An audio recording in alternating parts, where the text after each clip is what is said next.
పదే పదే కేటీఆర్ గారు మేము అధికారంలోకి వస్తాం, రాకపోతే నేను రాజకీయ సన్యాసం తీసుకుంటా, మీరెవరన్నా సిద్ధంగా ఉన్నారా అని సంక్రాంతి పండుగ ముందల గంగిరెద్దులోళ్ళు ఊరూరు తిరిగి అడుక్కున్నట్టు ఆ గల్లీలో ఈ గల్లీలో అంబేద్కర్ చౌరస్తాలో మహాత్మా గాంధీ చౌరస్తాలని తిరుక్కుంటే ఇలాంటి మాటలు మాట్లాడుతుండు.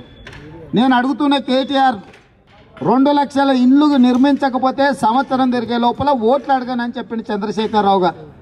శాసనసభ రికార్డులను తిరిగేద్దాం, మీరు శాసనసభ రికార్డులను మేము తీసుకొని వస్తాం. పోయిన సంవత్సరం మాట్లాడిన మాటకే మీరు కట్టుబడి లేరు కదా. 2 లక్షలు కాదు కదా, కనీసం 2000 ఇండ్లు కూడా పూర్తి కాలేదు కదా.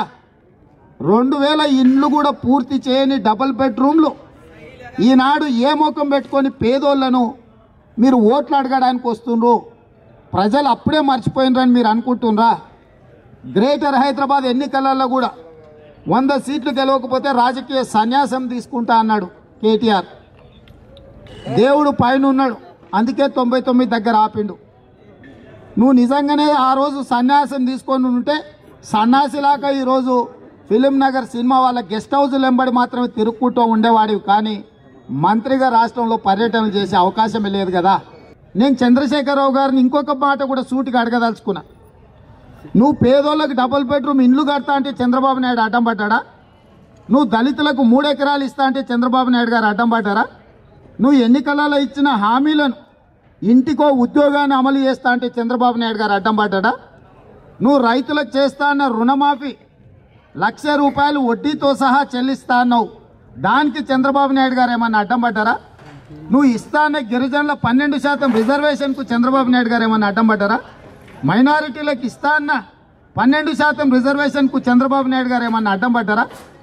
ఆంధ్ర వాళ్ళు అడ్డం ఉన్నారు, వాళ్ళని దోలి తెలంగాణ రాష్ట్రం తెచ్చుకుంటే మన సమస్యలు పరిష్కారం అవుతాయి అన్నారు. సరే అని అట్లా తెచ్చిండు. రాష్ట్రం వచ్చినాక వస్తే సరిపోదు, నన్ను ముఖ్యమంత్రిని చేస్తే పరిష్కారం అవుతాయి అన్నాడు. సరే అని ప్రజలు అది కూడా చేసిండ్రు. అది అయిపోయినాక మళ్ళీ సమస్యలు పరిష్కారం అవుతలేవంటే ఇప్పుడు ఇట్లా కాదు, ఫెడరల్ ఫ్రంట్ పెడితే నన్ను దేశానికి ప్రధానమంత్రిని చేస్తే ఇప్పుడు సమస్యలకు పరిష్కారం అంటుండు.